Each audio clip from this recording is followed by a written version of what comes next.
Happy birthday to you. Happy birthday to you. Happy birthday. Oh, fuck. Isn't that copyrighted? Probably, Yeah. but not your version, I don't think. Well, my version was actually I don't know who say you recognized the version I was Yes, doing, right? yes, I did. But Yes, I don't but know who it is I can't actually. remember who it is either.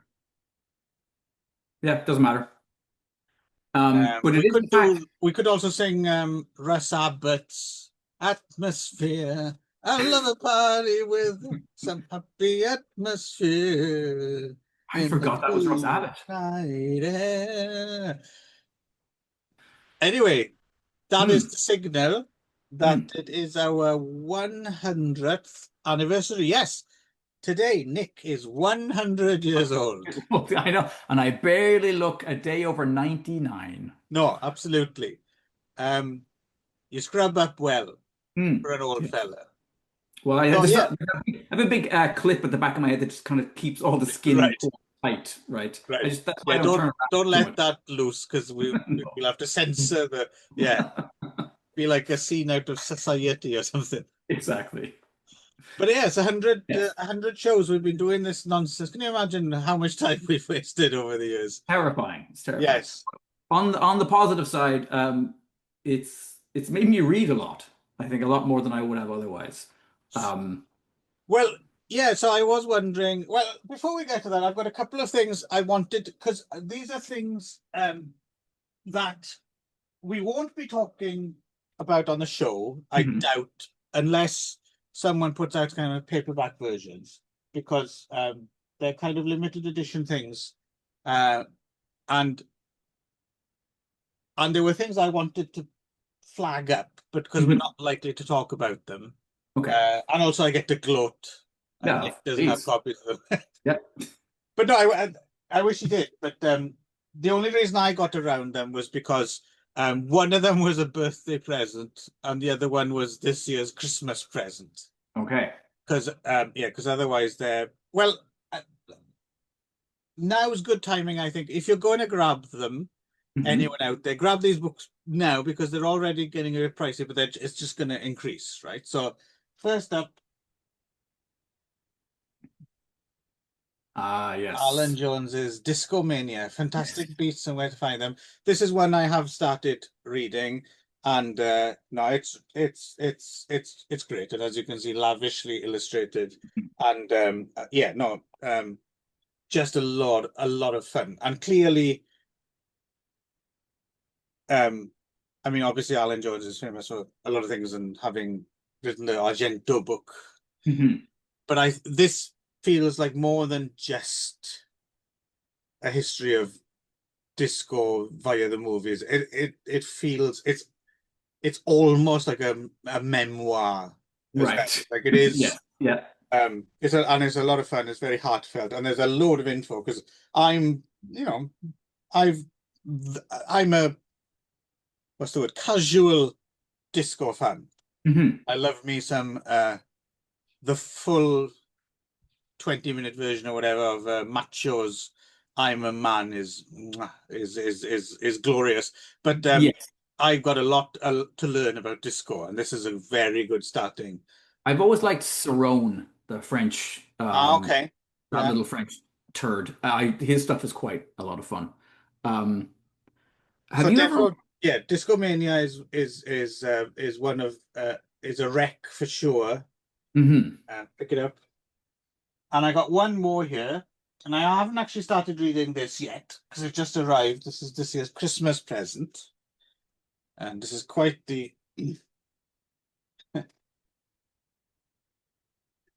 Nicholas Whiting Refn Oh, presents the exotic ones.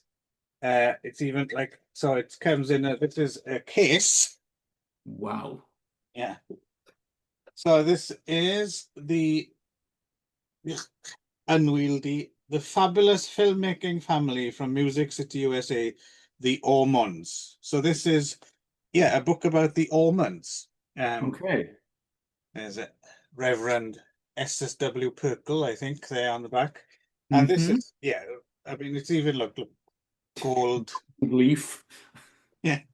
So yeah, I mean, it's too heavy to hold up to show.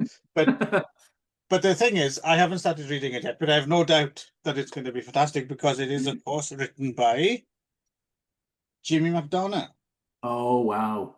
Okay. the man who brought us the fantastic Andy Milligan Yeah. book. Wow. And I'm a big fan of the films of the Omens as well. I was realizing, I don't know if are you familiar with. Oh, So these are the guy. These are the. It was a family. It was um, um, husband, wife, and son. Eventually started off making exploitation films in and around like Nashville, like the Monster and the Stripper and the Girl from Tobacco Row, and fun, really fun hmm. exploitation. And then found God and Okay. started making insane. Uh, Religious films. Hmm. yeah, the most famous one you might know is uh fuck, why am I blanking on I can't remember. If horses, what's it called? If horses, I'm gonna have to look this up now. Oh, yeah, yeah, yeah, yeah. That's the anti-communist one? Yes. Yes, yes, Have you yes. seen that? Yeah, many, many years ago, but yes, I did. Yes. That's yeah, so that's them. Okay. All right. Yeah. So yeah, now you understand why I had Hmm. to have that book. If Yeah. horses don't kill you, if horses walk, Is Footman in the title as well, ah, maybe? if footmen tire you, what will horses do? Is that right? Something like that. Yeah. Which is actually not a title. I still don't think I actually quite understand what it means. No. But it's if footmen tire you, what will horses do? Yeah, there we go from 19th century. But yeah, that's an insane Hmm. film. And other ones like The Burning Hell are really good as well, and 39 Stripes. And yeah, there's more than you might think. Fascinating career, and also early on, pre the exploitation films as well, they made like country western musicals and things like that. And so it's really fascinating. And that's just the films, and they were involved in show business. So I'm really looking forward to getting stuck into that exotic ones. Um, although I suspect I need to buy a lectern or something to put it on so I can actually read it. Yeah. Well, yeah, yeah, that was very biblical, really. You need to get like a proper, Yes. like priestly looking, Yes. yeah. Well, I remember me and Ron did A Footmen Tire You for one of the Magic Morning Woods, and yes, yes, the Reverend Estes W. Purple was quite as Hmm. that shark you. He was quite yeah. So maybe yeah, I should read it at a I lectern. That seems quite think so. fitting. But Um, there we go. A couple of recs there, like just on the cusp of you might be able, if still you're get lucky, them. get a copy without having to Yeah, remortgage the your Alan house. Jones book, I'm gonna look again because it I did look and then it was available and then it wasn't, and then I'm hoping that it might come back again. But it was one of those weird things where Yeah, or maybe a paperback, maybe. right. That's more likely, I think. I get the feeling that the Almonds book has been designed as a collectible, and Right. I don't know if there will be a paperback version of that. Maybe in like a few years or something, you never know. But or they might but the Alan Jones is coming in, but yeah, that's more likely to be a proper, get a paperback reissue. Hmm. I don't know. Let us know, Alan. So it's interesting who is a big fan of Visco. Sometimes people you don't necessarily expect, I think. One of my favorite chunks of Mark Prindle's website, which I'm sure I've mentioned before, is Greg Turkington, who you know Greg Turkington? The name rings a bell, You know but Neil Hamburger. oh yes, yes. Okay, then you know Greg Turkington is Neil Hamburger. Oh, okay, okay. That's why I know the name. He Yeah. primarily early on like more of a weird music guy with a Uh-huh. lot of various projects. Anyway, he wrote reviews of every Bee Gees album for Oh, Mark Printman's website, and they're quite good reviews, and it's quite exhaustive, and but how much of their output is, because I get the feeling that it's interesting. The Bee Gees are one of the well, bands who are, yes, they obviously have phases that are like yeah, they were they're disco for remembered a for long being a time. disco band, but they only were for like a very short period of time. there's a clutch. I think there's a reasonable number of albums where they stuck with it while it was like while they Okay. could make money out of it. But yeah. And then that's how I ended up listening to the very weird album, like when the band sort of semi broke up and one of the members recorded his solo album. That's really Oh yes, yes, yes. quite strange. And Yes, it's up there with um fuck, what's wrong with my brain today? I can't remember anyone. Um Robin's Rain, that's the one. Um, Brian Wilson's hip hop album from the yes, yes, yeah. Robin's Rain from 1970 is an interesting piece of work. Anyway, Well, um, other than those, yes, I wanted to get those two recs out the way. Other than that, before we jump into our main event, any reflections on 100 episodes of talking books with me? You could just say no, and we're gonna move oh on. no, yeah, no. Actually, I was thinking about it today, and I was talking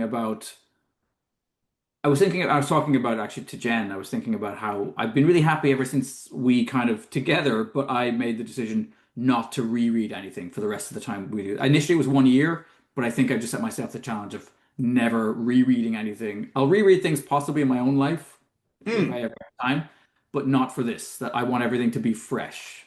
right. Yeah. Um, So that was a good decision, was it?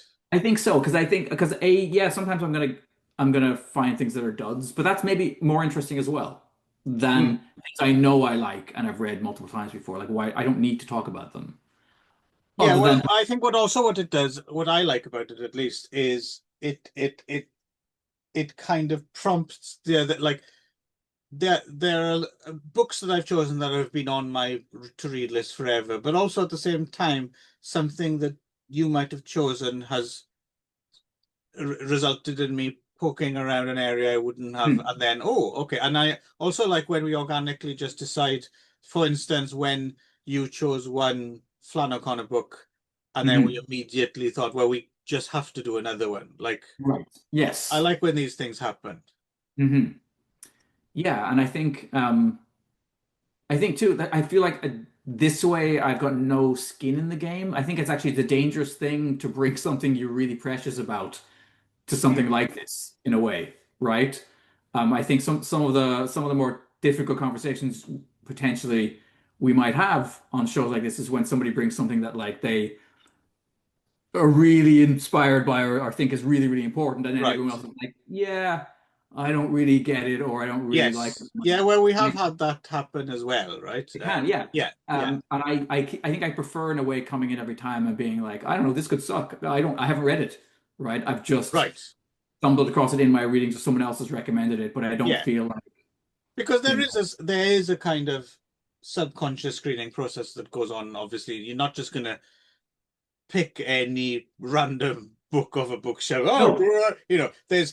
there are reasons that we are interested in certain things, and Hmm. even if we choose something really terrible, which I hasn't happened that often. No, The only one that springs to mind was Frank Herbert stuff, right? But again, that was there's a rough. reason we chose that, right? There's like Yep. it, Yep. it you know. The Michael Moorcock books we did were a bit tough going as well, I seem to remember. Yeah, but again, they were at least interesting to talk about, Yes. Yeah.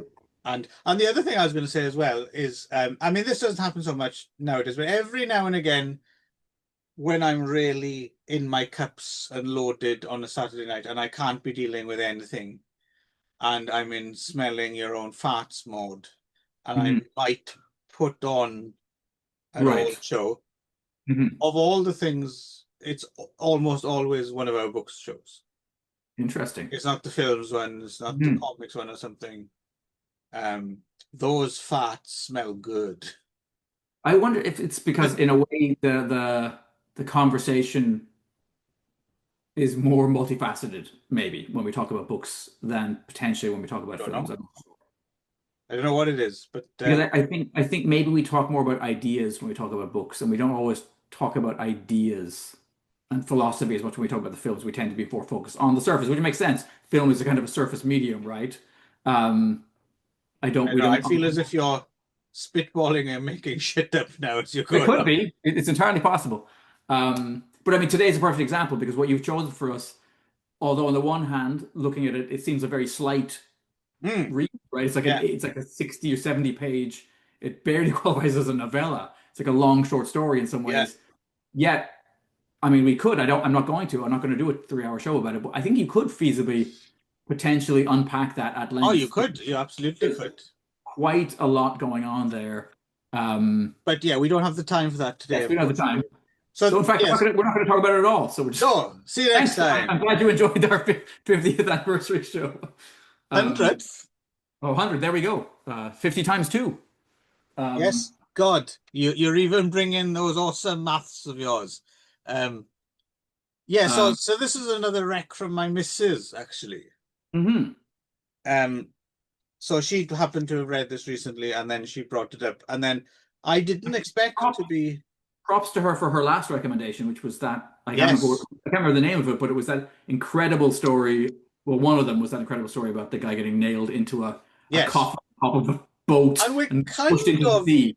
in sort of similar territory a little bit Territory, here. yes. So Yes. clearly, my missus does have a certain type of thing she's interested in. Yeah, religious and possibly being buried alive. It would seem to be the connective tissue there, really, because this book is really about somebody in a way who kind of buries themselves alive. Yeah. So she recommended to me Onshu no Kanata ni, which was written in 1919 by Kikuchi, and who was once the head of Daiei. Film studios, yes. Yes. That's fascinating to me. And then lost it all because I guess he became persona non grata after the war because quite late in his life, really, he got drafted into writing a lot of jingoistic propaganda stuff, right? Well, he And seems to have been a bit right wing, to be honest. I'm not sure how pushed okay, into it he was. okay. Yeah. He did seem to have been a little bit right wing. He also wrote the play that Teinosuke Kinagasa's film Gate of Hell was based on. I don't know if you've ever seen that Jigokumon from 1953.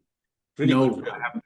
No. Uh, we spoke actually, me and Darren. Oh, we haven't put it up yet, but me and Darren have got another new podcast we're doing about films.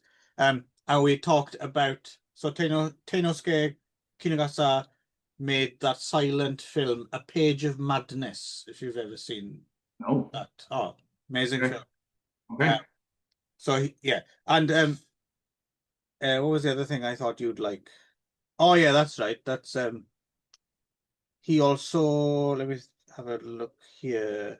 Did he write the, I think he wrote,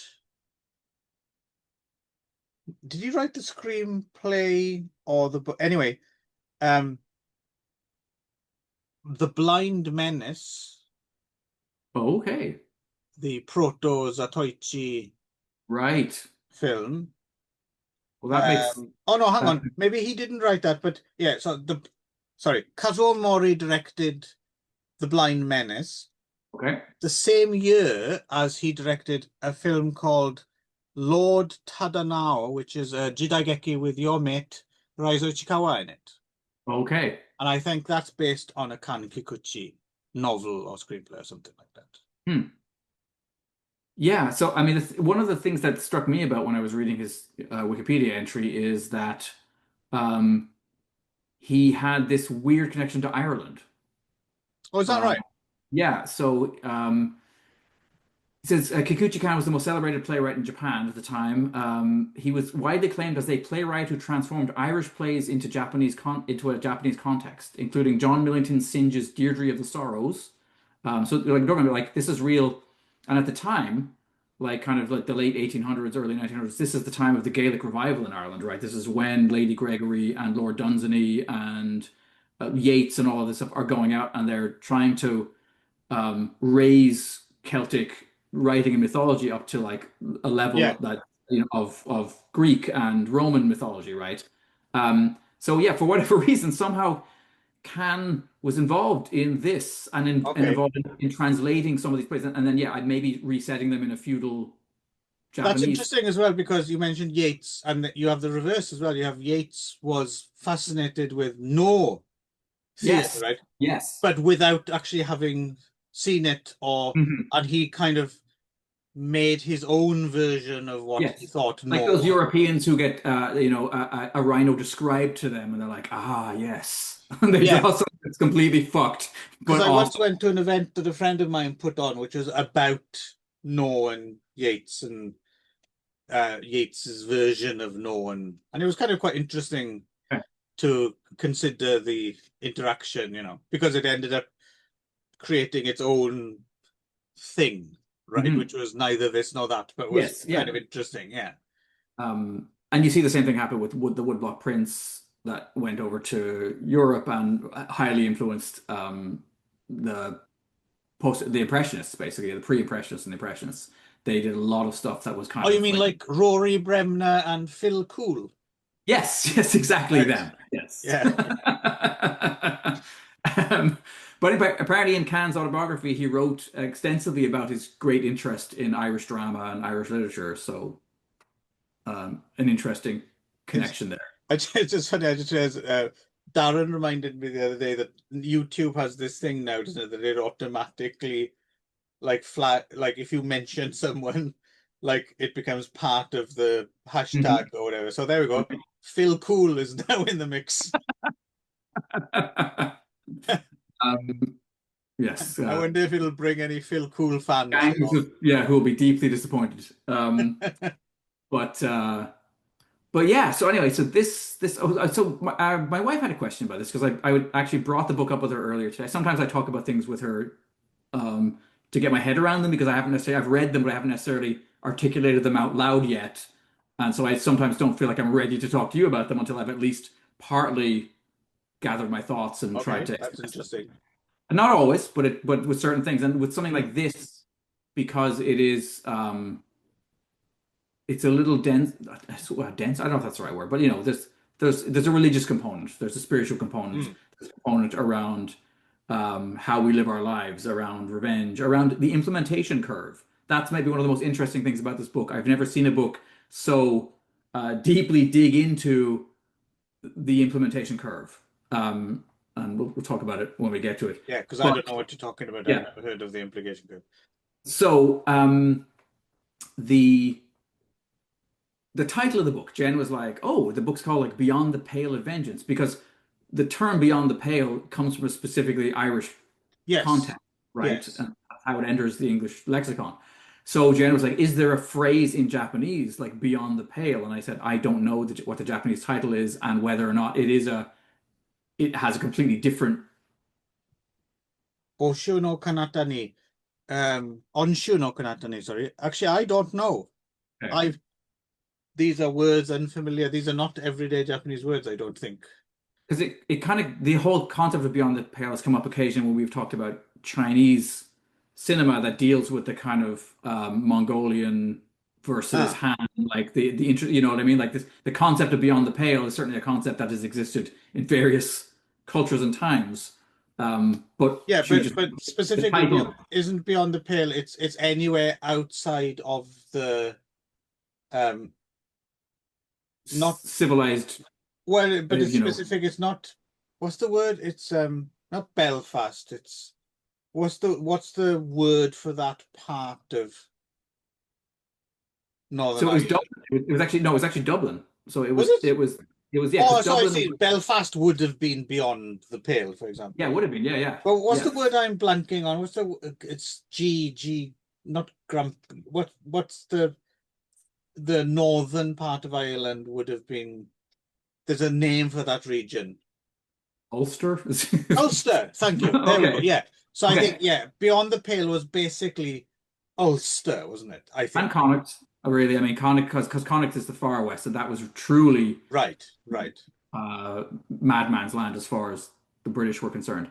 But anyway, this But is but not. but what I mean is it's that mixture where Ulster would have been considered not just beyond, but it also the more problematic, right? Yes, Yeah, yes. yeah, Um, but anyway, somebody else can tell us what the actual I just Japanese title means. yes. Um, Also, Ulster does start with a G. I just it does realized. not. No, No. no. Um, And So but it could be with fucking Irish yeah, spelling. it could actually, yeah, it could very well start with a G. Um, so yeah, so this book, Clive, do you want to give us a quick potted rundown of the? Yeah, so as you said, the English title. So yeah, at first when my missus mentioned it to me, I was, oh, I wonder if it's available in English translation. I couldn't find it, and then I just happened across it on archive.org, so you can read it Mhm. for free. Yes, as Beyond the Pill of Vengeance, and particularly it's a translation by the Reverend Jisho Perry and what's I can't Kimiko Vego, is that the name? And it's a 1998 translation from Shasta Abbey Press Mhm. of California. So it seems to be some sort of, yeah, it's a temple or a spiritual retreat or Yes, something. it's a Buddhist, Yeah. yeah, temple So of some kind. it's this close to a kind of vanity press Yes, release, I yes, and it guess. almost feels like it, like maybe like it's a tract that could be like handed out to people like in the Yeah. street. I would Um, imagine, other than it having turned up on archive.org, this is something that might actually, if you wanted a print version, might actually be quite pricey because it might mhm. be a bit of a um, limited edition item, I think. So thank you for whoever did put it up on archive.org. Um, Because yeah, so the novella itself is not, I don't think it's necessarily meant to be a religious tract in that way. I mean, I think it's being used that way because it makes sense that it could be used that way, but I don't necessarily know if that's the if that was intent. Kikuchi Khan's intentions. Yeah, because it does appear as though it is partly based on a true story, right?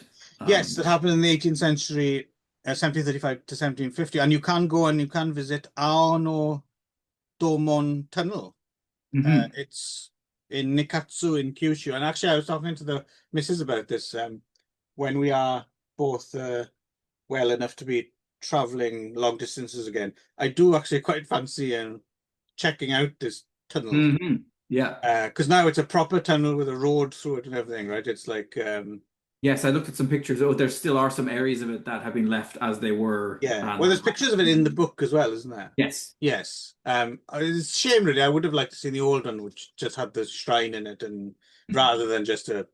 But these things always become more interesting with context. So, you might have just driven through it and not given it another thought, right? But now that you know the history, you might stop and have a look about and maybe consider other tunnels in your Mm, life. yes. So the story is, yeah, so there's like basically a man in a samurai class, right? Uh, um, Ichikuro. Ichikuro angers his master by sleeping with his favorite concubine. Mhm. So the master attacks Ichikuro with the sword. Ichikuro strikes back, which you're not supposed to do. And another thing you're not supposed to do is kill them. No, definitely not. And he does that as well. Yeah, he does. And So initially then, he hmm, kind of thinks he's maybe just gonna like he's kind of in shock and he it feels like he knows he's done some terrible crime and he's maybe gonna turn himself in. But then the woman that the he's been having the affair concubine, with basically calls out to him. He's like, "Oh, wait, sure, miss, I thought he was gonna kill both of us for sure. Ransack the place, let's get out of here." And this, for whatever reason, yes, takes him out of his lethargy and he decides to go on the run with her. yes. So yeah, Oyumi convinces him to steal shit and run away. And then they become like a bit of a Bonnie and Clyde team, right? Yes. And they set up an inn Hmm. on like a stretch of road, and yeah, and they kill and rob their customers. Yeah, yeah. He basically sends them on some kind of lengthy detour to the next town, and then he kind of gets ahead of them and finds a place. And initially, he tries not because he's sort of like part of the story is about him developing a conscience, or Yeah, struggling with some of this. So he does kill people, but then eventually he starts to feel bad about it and tries not to kill yes, them if he can avoid it. yes. I had Um, the image of him running along and like like just turning an arrow sign another way, and yes. and he gets a lot of things in the mail from Acme Industries, Yeah, definitely. uh, Acme Um, Japan, obviously. mhm. Um, so So yeah, he ends up kind of a real crisis of conscience, right? He kills a younger couple, yes, and he feels really shitty about it, and he goes back, and then his his whatever she is, a girlfriend or whatever she is, basically gives him a really hard time. She's like, you fucking idiot! Like, did you not see that she had beautiful hairpins in? Like, mm, I brought, like you've left half of the valuables there, like, and he suddenly realizes you're an awful person. I'm really not making my life any better by staying with you. So she goes back to ransack the corpses, and he's like, I'm done with this. I'm yes, out of here. consumed with guilt, he runs away. And after a while, he finds himself at the Joganji Temple in Mino, which is a Shingon sect temple. Um, yeah, stays there for a bit and Yeah, he slowly confesses. He basically confesses. Yeah, and at this point, he's told by the head priest, "Look, you have a choice. By all means, turn yourself in. They will kill you Yeah, because what you've done is deserves. Will get the death penalty, and you will be reborn as some kind of piece of shit, for slug or sure. something. Yes. Or alternatively, don't die. Stay alive. Set about redressing the imbalance. Make things right. Do good things in the world. Then die, and potentially don't come back as a slug." Mm. Um, and yes, and then at a certain point, he starts to notice there's a pass, there's a very precarious pass where people have to kind of go Like around the chain bridge edge. or something they meant. Yes, Yeah, and and he like thinks, people fall off like every fucking year. It's like it's yeah. got like a major death count, this thing. So he's thinking, I'm going to build a tunnel through that, Hmm. and it's 400 yards. I don't know what that is in meters. Nope, me neither. No, but it's quite far. It seems far. Yeah, It's not gonna be an easy task. yeah, because he's only got a hammer and chisel. Yeah, they don't have a lot of high explosives and the rest of it. No, so there he is. This guy, he starts just chiseling away. Everyone thinks he's a madman. Lots of people After after him. 9 years, some of them like, oh, hang on now, he's making a bit of progress. Let's help. But then they get bored and they forget See, about and it again. this is the implementation curve I was talking about. This is Ah, okay. anytime you start a project, there's going to be an initial kind of gung-ho, feeling of like, let's get this done, and then you'll plateau, and then interest will drop, right? And because things get difficult, right? Yes. Before they get better, and then so it kind of really there's never it's always a kind of a this. And Hmm. I think this does a really good job of showing this process whereby, yeah, at a certain point, everyone leaves. So for a while, everyone's going Well, it's gangbusters. everyone else's implement, not for him. He's always there. He's just yeah, He's always there. But yeah, yes, and then slowly they drop away, and then he's by there. People are like, this is never going to get fucking finished. So they leave. He goes years by himself again, and then yeah, everyone's like, oh shit, he's halfway through. What the yeah. hell? So We should after go help him again. 18 years, they finally decide to actually help him, right? And they get some other people to come in and help him. However, so back, if you remember when the master was killed, there was a child. The master had a child, uh, Saburobe. Saburobe wants vengeance for the death of his father, and he's taken years to figure out um, And who not the just man is, right? yeah, Who is the murderer? and not just vengeance, because I think this is one of those weird feudal era Japanese things. The entire like he's like the if he's a daimyo or whatever, their entire like fiefdom is dependent on him getting revenge, Yes, right? yes. There's honor involved as well, isn't Yeah, there? because Yeah, it'll just be dissolved. The shogun will just dissolve their entire whatever it was. There's a name for it. Han. Yeah, it will just dissolve the Han and put somebody else in instead.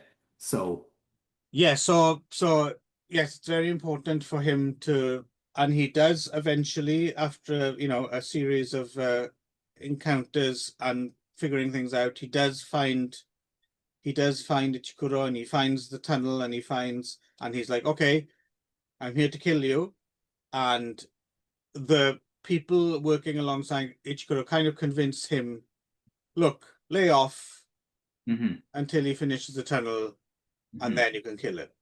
Yeah. But Um, but the monk is actually very he's right about, oh yeah, like of course. yeah, have at Totally. it. I'm Yeah, I'm yeah. a No, big he's I'm totally given yeah. himself over, right? He's like Yeah. yeah, to account for his sins, right? Um, spoiler alert, Hmm. he eventually doesn't kill him. Yeah. This is really interesting because Jen, when I even gave her the potted kind of version we're talking about right now, She didn't read she it then. she didn't really know, but Ah, she did not see that ending coming because there's a fatalism in so much Japanese drama and literature, right? And like if this is the way things are done, and yes, he's become a good person. However, he must be killed. You know what I mean? Like yeah. um, yeah, But and no, so at the last minute, it turns out the sheriff has a metal hand, and not yes, everyone in the bar has to be gunned hmm down, right? exactly. um, no, I mean, I think it's quite a beautiful thing, this whole, because I mean, initially the son, he's like, I guess I could just leave, but then he's like, no, I can't leave because he doesn't trust that the monk isn't going to flee. So he sets up shop there and he kind of lives Yes, there keeps for an a eye while. on him. And then one day he just goes, "Fuck! I've had enough waiting. I'm going out to kill him." He goes in to kill him, and he can't bring himself to do it because the old guy's No, because he blinded at notices how point. much hard work has been put into this Yeah, tunnel yeah, as well, right? yeah. And the old man is this little skeletal blind bag of Yeah, bones he that's doesn't still look by threatening himself. in any way, shape, or Yeah. form.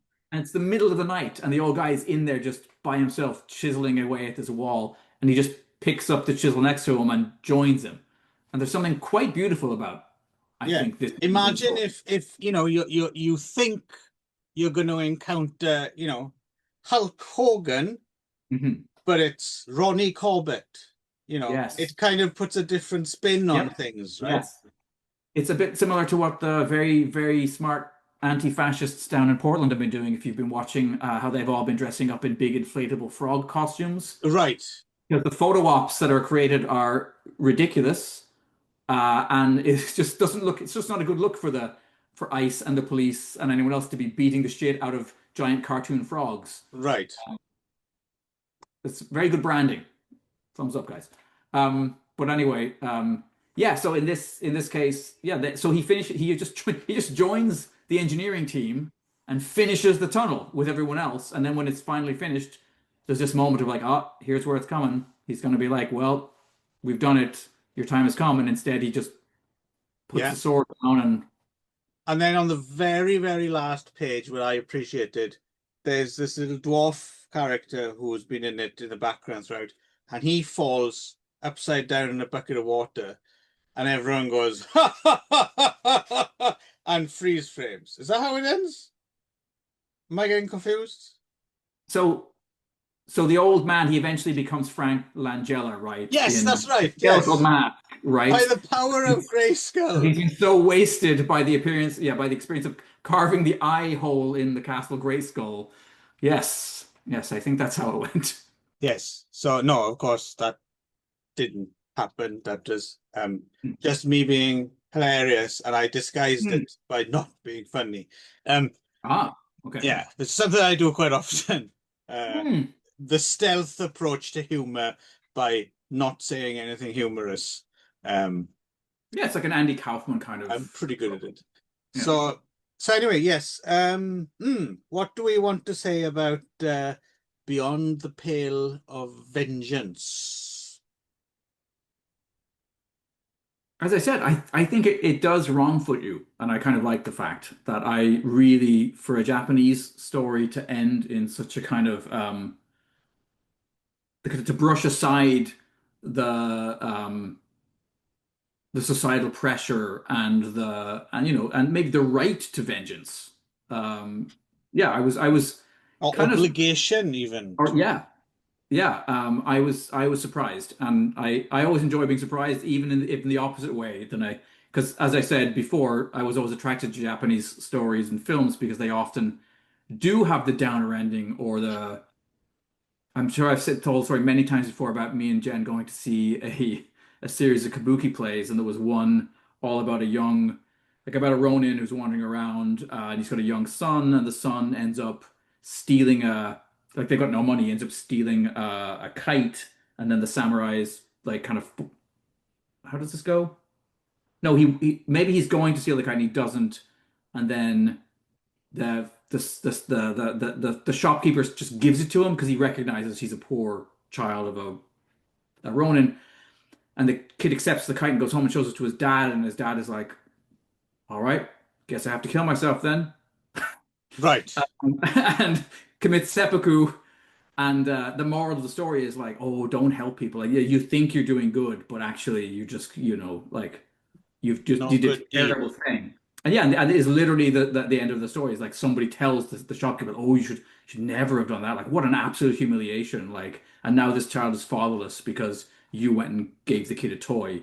And I remember Jen just being like revolted by the whole premise, and me being like, like being moved to manly tears by the feudalism and the manliness of it all. Um, that's kind of what I expect from a lot of Japanese Hmm. literature, and so to yeah, to have this weird feel good like, no, we don't need to do that shit. Like we can recognize when someone's changed, and we can put down the sword, and yeah, I don't know, there's something kind of beautiful about it. Yourself? Yeah, yeah, no, no, it's a it's a very interesting um consider because it's something I've been thinking about a lot, Jen. I don't know why, but just this kind of yeah, j just to kind of end the cycle of violence in a way, and for him to just well, you know, it's very difficult to forgive, right? But you really are not getting any, you're not making anything better by taking this man's life. No. But, and it's simple, it is that simple, but it's very difficult to follow through with that conviction, I think, for a lot of people in this situation. And I don't know, I find it quite often in my life where I don't know why I'm calibrated this way, or but I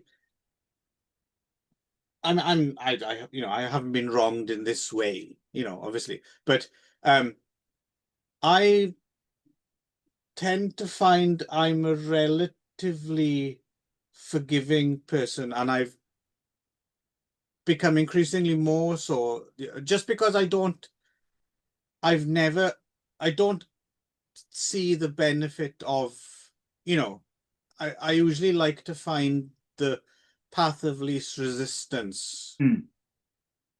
And You're like it's not, water that way, Clive. say again, You're like water that way. yes, I do sweat a lot.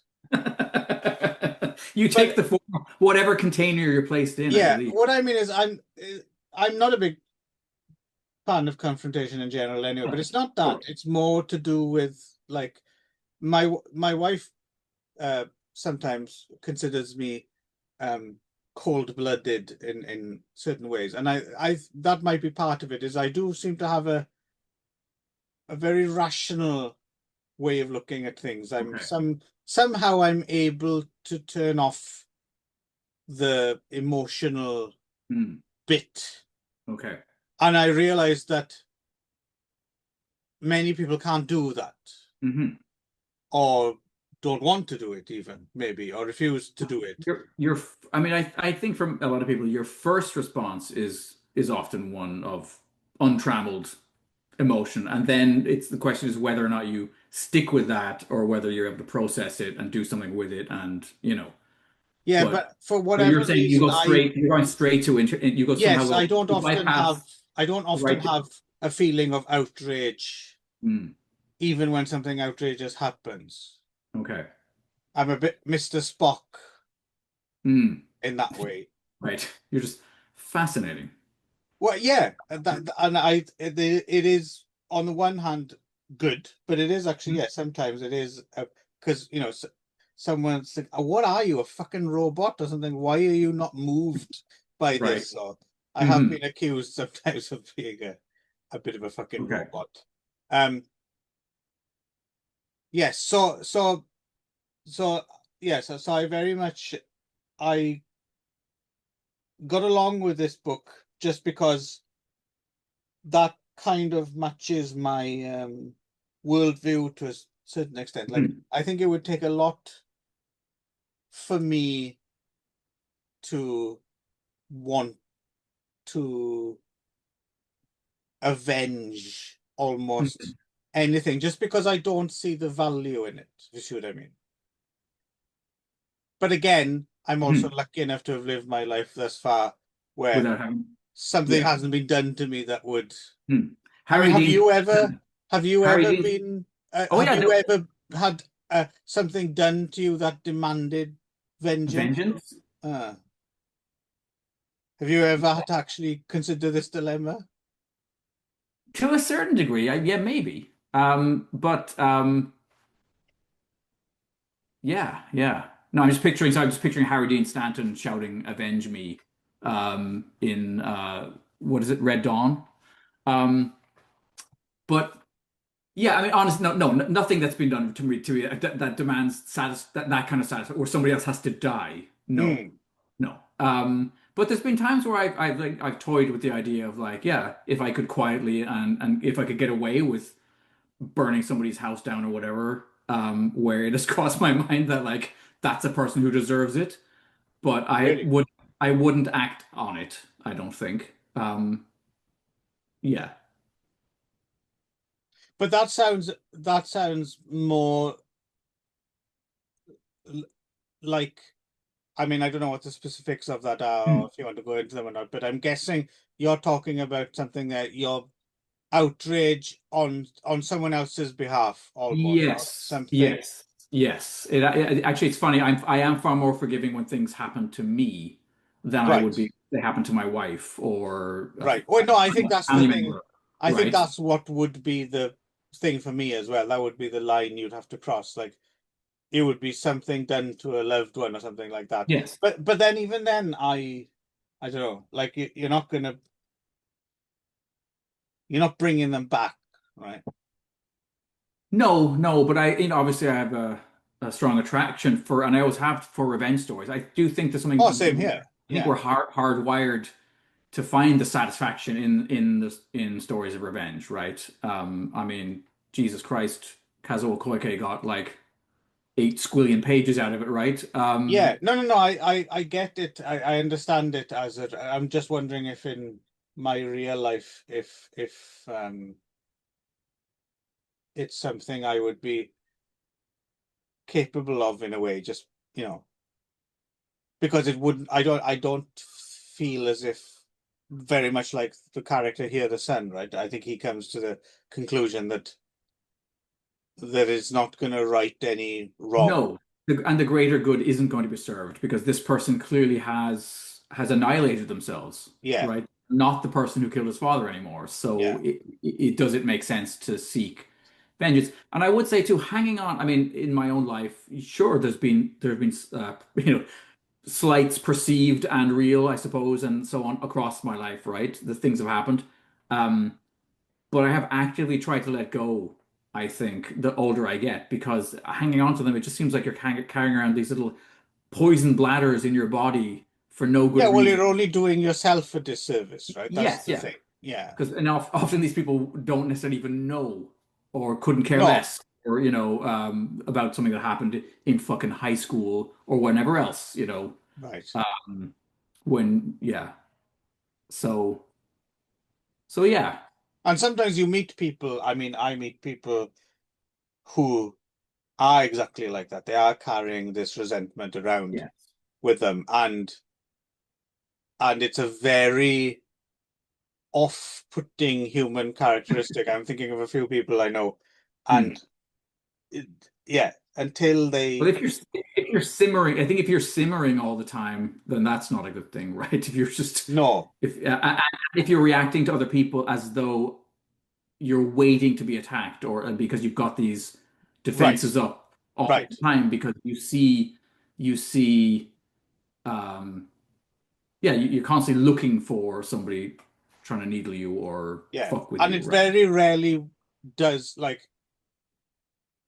obviously I understand why people do it. They've been hurt in the past, and like you said, they've got the defense. But the thing is, it very rarely actually works. Like if someone were to, No, at- if you you're almost not invert. you're not forearmed, right? It's still No, gonna no, no, affect you. not at So all. No. it doesn't make it. So you might as well not. And I understand it's it's difficult to turn that off maybe, but yeah, you can't prep for things. That's why Hmm. sometimes I have this conversation sometimes with uh some people I know. I have like who worry about things out of their control, Yes, yes. and I try and not. I've trained myself over the. Obviously, there's a certain. Mhm. Sometimes you can't help it. It takes over you, is anxiety or whatever. But in general, I tend to try and again, Mr. Spock it and like, Hmm. Hmm. well, I can't actually affect this Yeah. outcome, and worrying about it, like worrying about something that might be terrible in advance Hmm. is not going to mitigate the terrible thing when it Yes. happens. You're not more prepared for it. So you No. might as well forget about it if you're able to forget There's about a it. whole bunch of doomsday preppers who are a large portion of our audience. I don't know if you know that, Clive, because they're banking all these episodes for the end Right, times. for the entertainment, yeah. Um, Yes. how But they are shaking their heads. how disappointed they will be. Well, they're doomsday preppers. Yeah. But you know Um, what I mean? There's like a thing where some people sit like it's like they can't I can't relax until that thing's sorted out. And I get it, but the thing is you kind of have to train yourself to because you once it comes along, it is what it is. And if you can't affect the outcome, then you're only making it if you're gonna lose sleep about something that you need your critical faculties for when it happens, deal with. it's Yep. gonna be worse. Yes. So knock yourself out with sleeping Hmm. medicine or something. Don't Hmm. stay awake freaking out about something Pressing about because it. Yeah. you're gonna need to have a good night's sleep, right, to deal with To it. deal with it. Yep, yep, makes sense. The other, I mean, the other feature of the book that I think, aside from the whole, and I do like what you said before, actually, about the idea of it is applicable, I think, to things like ongoing, lengthy conflicts where, like Northern Ireland springs to mind, whether things can ever be resolved amicably in the Middle East. But at a certain point, the only way forward is to let go, right? No matter how bad the wrongs have been, the situation just perpetuates itself endlessly if somebody isn't willing to go, okay, that's fucked, that's awful, but if we're gonna live, if we have to live near each other, we're gonna have to find another way to do it, right? And Yeah, I do think Northern Ireland, I mean, I will hope we don't slide back into it again, but I do think if you told me when I was a kid in the 80s that there would be a day where like it wouldn't be a shit show, I would have had it hard to believe because yeah, it seems so entrenched. It seems so yeah. entrenched. Well, now the escalation in Gaza, for example, I have to admit, I'm slightly disgusted by in this is going to date this whatever, but recently, you know, the yeah, we'll see how long it lasts. But apparently, the ceasefire in Gaza, I do find it slightly disgusting that it's there's this hey kind of celebratory, and I'm like, really? Like it had to get to Yep. this fucking point. Yeah, yeah. It's like It's I quarters of a million this is not a people. victory, and it's good that obviously, Yeah. but this is not a victory. This is Yeah, not a, yeah, I know. Hitting the pause button on genocide is not necessarily no, something no, that no, no, no. can be celebrated. No, for sure.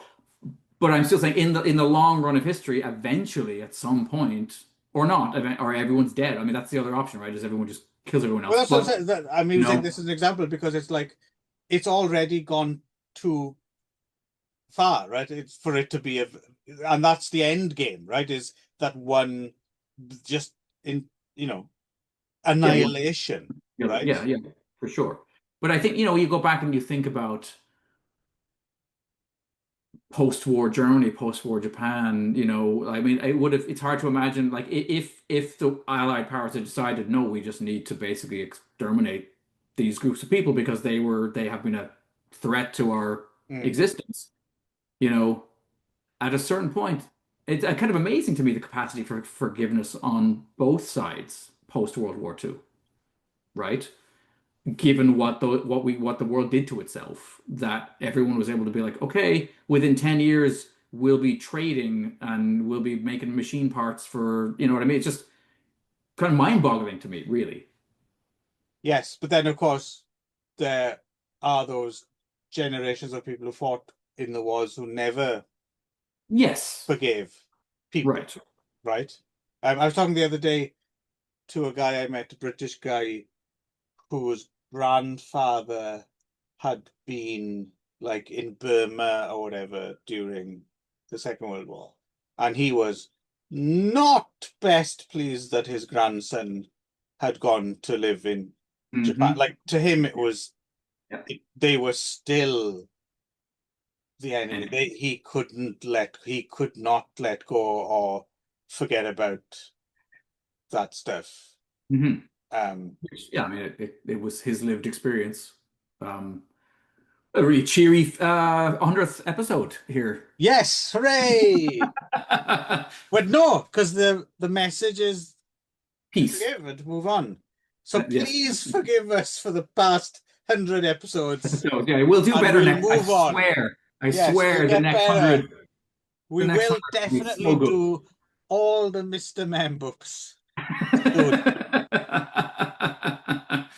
The last thing I was going to say is I do think the kind of I guess the central metaphor or whatever it is of this like this project for the greater good that is so hard and it's so incremental. Like there is something beautiful in that too, right? This idea is this lone guy just attempting to chisel his way through a mountain for the greater good. There's something beautiful and real about that metaphor, I think. Yeah. Maybe it's not a metaphor because there really is a tunnel. I would love to know how much this story aligns with the actual Yeah, well, facts that's of why I'm the quite monk. interested to go there as well, to Yeah. see if there might be like a little museum or something or Mhm. something. Um, It's not clear to me that necessarily that monk murdered anybody or that he was, you know what I mean? Like no, that I side don't of think that bit that is might have necessarily been true. invented by the But author it's here. always nice to have a little like obviously just going to Kyushu is nice anyway, but it's always nice to have a little project or an excuse to go somewhere to hang it on. And I find Mhm. I quite like that rather than just going on holiday somewhere. Oh I yeah. quite like to You have should a definitely have Noriko nail you into some sort of box and put you on top of a boat and push you out to sea. I think, like, yeah, yeah. In fact, maybe you could start up like a tour for that. Like, that could be like an experience people could have, you know. mm. Anyway, Hmm. happy and 100th anniversary, Nick. Yes, yes. You're looking great. May we have 100 more. Right, Yes, 100 more 100 anniversaries is probably not going to happen, but 100 100 more, more 100. Well, shows. let's see. How many do we do? How many do we do? We do 25 shows a year, right? 25 shows So a year, yeah. 4 to 140. Oh, could be done. Okay, all right. Let's try to keep ourselves trim in good health, Yeah. and So we'll we'll be eventually we'll be the blind old wizened man. Like chiseling. that'll be our Well, show. It'll be the I two like of to us. think of this as kind of, yeah, that Hmm. Yeah, chiseling yeah. away at the mountain of literature. Culture. Yeah. Yeah. Okay. This is good. This is a great choice for. You should thank Noriko for me for choosing something so redolent with metaphor for this madness we're engaged in, Yeah, and for the greater good, for the I think greater good of so. all mankind.